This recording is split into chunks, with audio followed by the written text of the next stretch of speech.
plus event. Emergence of the kingdoms and republics.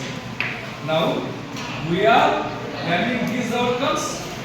The students will be able to know the factors responsible for the rise of Janapadas and Mahajanapadas. Understand the evolution of Indian right from Janapadas to kingdoms. Understand social, political, economic and religious changes on the period.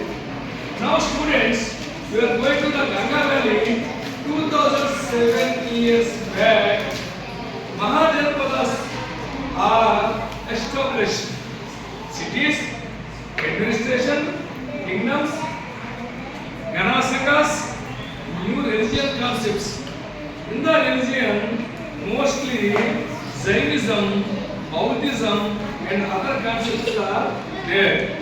So, in this lesson, what is the kingdom, what is the republic, who is the king, what is his powers, what is the republic, how the republic runs.